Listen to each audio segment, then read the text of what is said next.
Hello दोस्तों, नमस्कार। मैं डॉक्टर ओंकार पांडे। आज आप लोगों को बताएंगे पाइल्स के बारे में। उसको हिंदी में कहते हैं बवासीर। बवासीर के बारे में बताएंगे। इसमें कॉन्स्टिपेशन के ज़्यादा मरीज हैं। ये कॉन्स्टिपेशन का ही एक बिगड़ा रूप है। जो कॉन्स्टिपेशन के लगभग 90% मरीज हैं, जिसमें लगभग 40% लोग पाइल्स के मरीज और हो चुके हैं या हो रहे हैं।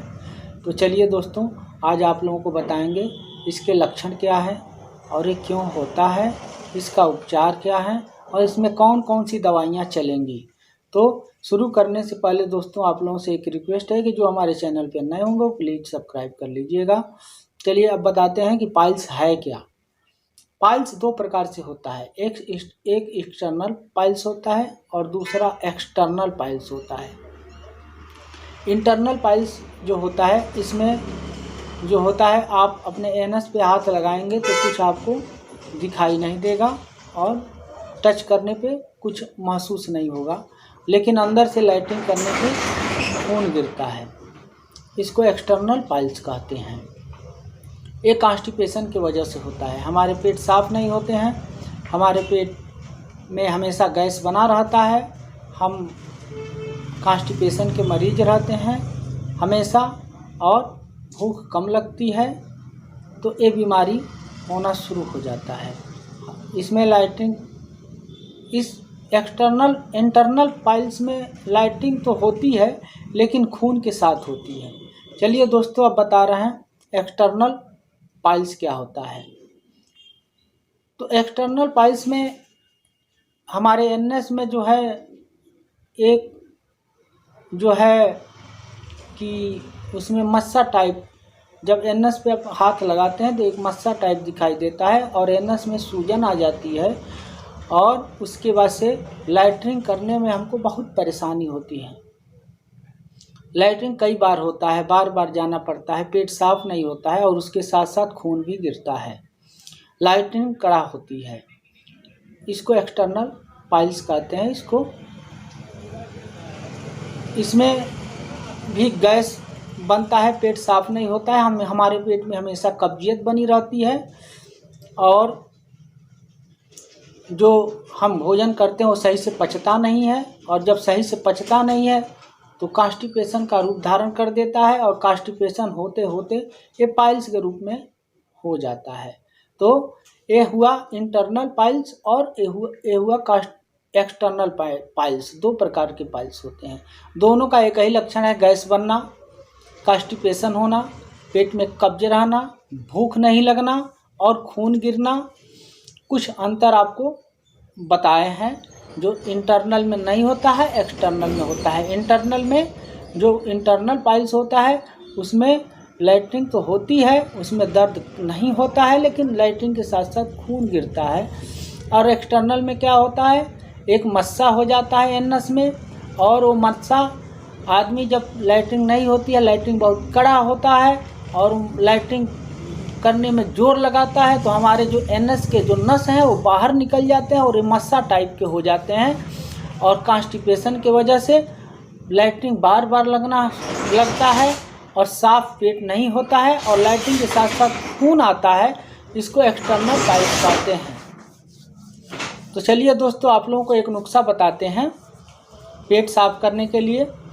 आप तांबे के बर्तन में रात को पानी रखिए और उसको खाली पेट सो के उठिए और तुरंत खड़ा होकर के और पूरा पानी, लगभग 1 लीटर पानी रखिए और पूरा पानी को पी जाइए, जिससे पेट साफ रहेगा। उससे वो पानी पीने से हमारे शरीर में खून की भी संख्या ज़्यादा बढ़ती है।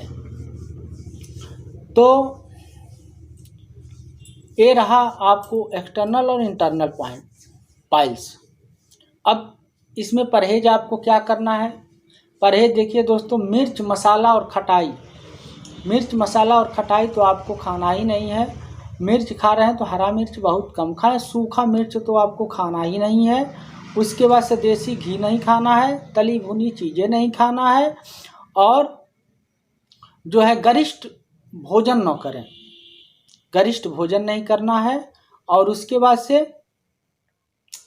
पेट को हमेशा साफ रखना है, और जो है कि हमको यदि गैस बनता है तो उस पीरियड में हमको सेव लीजिए या तो मौसमी का जूस पीजिए, इसको खाइए, इससे पेट साफ रहेगा। पपीता खाने से भी हमारा पेट साफ रहता है, कॉन्स्टिपेशन नहीं होने देता है। पपीता, सेव, मौसमी का जूस, ये सब हमारा पेट बिल्कुल साफ रखता है। इसको करने से हमारे पेट साफ रहेंगे और ये जो परहेज बताएं हैं आप लोगों को करना पड़ेगा। तो चलिए दोस्तों, आप लोगों को बताते हैं इसमें कौन कौन सी दवाइयाँ चलती हैं।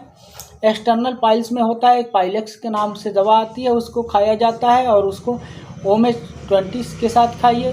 ये मछली से ओमेप्राजोल या पेंटाप्राजोल के साथ खाइए, सुबह शाम 1-1 गोली और 2-2 गोली पाइलेक्स खाइए।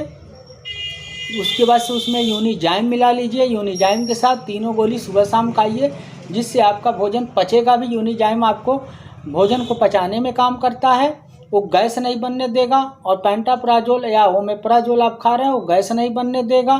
और उसके बाद से पाइलेक्स जो टिकिया है वो 2-2 गोली सुबह शाम खाता है। आपके पाइल्स को, आपके बवासीर को जो खून आता है बवासीर में, उसको कम कर देगा, धीरे धीरे कम कर देगा और आपका पाइल्स ठीक हो जाएगा।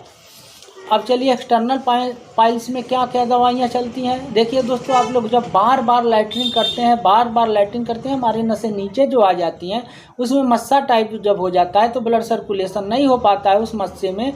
तो उसको क्या करते, उसमें जो है कि हम सबसे पहले तो जीरोडाल SP ले लें। जीरोडाल SP उसमें सूजन को भी पचाने में काम करता है और दर्द में भी बहुत सहायक होता है। तो वो जीरोडाल SP ले लें। उसके बाद से ओमेप्राजोल और पेंटाप्राजोल साथ में ले लें सुबह शाम। उसके बाद से उसमें भी पाइलेक्स 2-2 गोली सुबह शाम ले लें और यूनिजाइम सुबह शाम 1-1 गोली खाएं। इससे आपका पाइल्स जो है सही हो जाएगा और उसके बाद से आपको लैट्रिन करने में कोई परेशानी नहीं होगी, दर्द नहीं होगी और जो सूजन है वो सूजन भी सही हो जाएगा। और इस तरह से आप लोग करिए, लगभग 1 महीना नियमित दवा चलाइए और उसके बाद से जब आपका ये बीमारी ठीक होने लगे तो पाइलेक्स की जो दवा है वो कम से कम 6 महीना सुबह शाम खाइए। इसका कोई साइड इफ़ेक्ट नहीं है दोस्तों। तो चलिए दोस्तों, आज आप लोगों को पाइल्स के बारे में बताए। अगले वीडियो में दूसरे बीमारी के बारे में बताएंगे। जो हमारे चैनल पे नए होंगे वो सब्सक्राइब कर लीजिए, फिर दोहरा के आपको लोगों को कह रहा हूँ। और तब तक के लिए धन्यवाद दोस्तों, नमस्कार।